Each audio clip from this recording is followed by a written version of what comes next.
महायुती सरकारनं निवडणुकीत फायदा व्हावा यासाठी विविध समाज घटकांना खुश करण्यासाठी महामंडळाच्या घोषणांचा सपाटा लावलाय.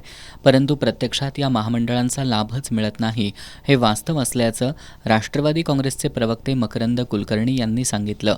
अन्य काही समाज घटकांसाठीच्या महामंडळांप्रमाणेच ब्राह्मण समाजासाठीचं परशुराम आर्थिक विकास महामंडळ कागदावरच असल्याचं सांगत मकरंद कुलकर्णी यांनी या महामंडळाचा वरातीमागून घोडे हा प्रवास कसा झाला हे पत्रकार बैठकीत सांगितलं. युती सरकारनं निवडणुकीपूर्वी लेकुरे झाली उदंड याप्रमाणे महामंडळं घोषित केली. ती इतकी महामंडळं घोषित केली की त्यांना आज काम करता येणार नाही. एक प्रकारे ते निवडून आले आणि आज परिस्थिती अशी आहे की त्या महामंडळाला द्यायला यांच्याकडे पैसेच नाहीत. म्हणजे ही चक्क फसवणूक आहे. एक त्याचं उदाहरण छोटंसं देतो. परशुराम आर्थिक विकास महामंडळ, परशुराम आर्थिक विकास महामंडळाची 14 डिसेंबर 2023ला घोषणा झाली. घोषणा करताना 50 कोटी मंजूर केले. अध्यक्ष महामंडळ स्थापन व्हायच्याच आधी 14 ऑक्टोबरला अध्यक्ष डिक्लेअर झाला. 2024ला 1 मेला 2025ला महामंडळ स्थापन नसताना महामंडळाचं कार्यालयाचं उद्घाटन झालं. 3 ऑक्टोबर 2025ला महामंडळ स्थापन झालं आणि आर्थिक प्रोव्हिजन केली. 50 कोटीची घोषणा दिले, 10 कोटी आर्थिक प्रोव्हिजन आणि रिवाईज बजेटमध्ये दिले 7 कोटी. आणि महामंडळाच्या व्याज परतावा योजनेचा लाभ अजूनही एकाही लाभार्थ्याला झालेला नाही. महामंडळ कंत्राटी कामगारांच्या भरवशावर आहे. तर ब्राह्मण समाजासह खुल्या गटाच्या उन्नतीसाठी स्थापन केलेल्या अमृत संस्थेची अवस्था सुद्धा अशीच असल्याचा आरोप मकरंद कुलकर्णी यांनी केलाय. मंत्रिमंडळानं व्याज परतावा योजना डिक्लेअर केली आणि त्याच्यात फक्त 50 लाभार्थ्यांना मंजुरी दिली. म्हणजे पर लाभार्थी मोठामोठी 2 लाख रुपये, म्हणजे 50 म्हणजे 1 कोटी रुपये फक्त दिले.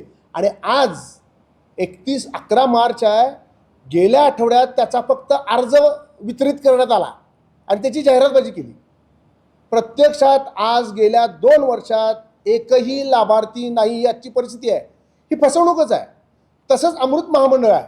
अमृत महामंडळ 4 वर्ष स्थापन झालं. त्या 4 वर्षामध्ये आजपर्यंत ब्राह्मण समाजातला किंवा खुल्या प्रवर्गातील किती लोकांना लाभ झाला याचा लाभ नाही, याची माहिती नाही.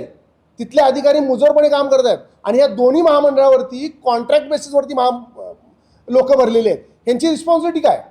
त्यांनी जर गैरव्यवहार केला, गैरकारभार केला, चुकीच्या गोष्टी केल्या तर याची जबाबदारी कोण घेणार? आणि दुसरं, परशुराम आर्थिक विकास महामंडळाचा अजून आकृती बंद तयार नाही.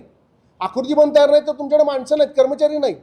नुसतंच घोषित कॉन्ट्रॅक्ट बेसिसवरती माणसं घ्यायची, काम करायची, गावोगावी माणसांना सांगायचं, गावोगावी लोक फिरत आहेत की आम्ही तुम्हाला ह्या महामंडळातनं कर्ज मंजूर करून देतो, अमृत बंद करून. महायुती सरकारनं महामंडळ आणि अमृत संस्थांच्या स्थापनेचा केवळ गाजावाजा करत ब्राह्मण समाजाची फसवणूक केली आहे असा आरोप कुलकर्णी यांनी केलाय. फसवणुकीचा प्रकार आहे आणि सातत्यानं श्रेयवाद घ्यायला सगळे पुढे आहेत. सत्कार हार सगळे स्वीकारायला तयार आहेत. खरी शोकांतिका ही आहे की याच्यावरती कोणी आवाज उठवायला तयार नाही, कोणी बोलत नाही. शासनाच्या या विषयाकडे गांभीर्यानं लक्ष देऊन संवाद साधत ठोस निर्णय घ्यावा, अन्यथा समाजामध्ये निर्माण होत असलेली नाराजी अधिक तीव्र होण्याची शक्यता नाकारता येणार नाही असा इशारा या पत्रकार बैठकीद्वारे देण्यात आलाय. यावेळी धनंजय कुलकर्णी, श्रीकांत जोशी, ईश्वर दीक्षित, सूरज कुलकर्णी, प्रदीप आष्टेकर, राजेश आडके, कमलाकर देशपांडे आदी उपस्थित होते.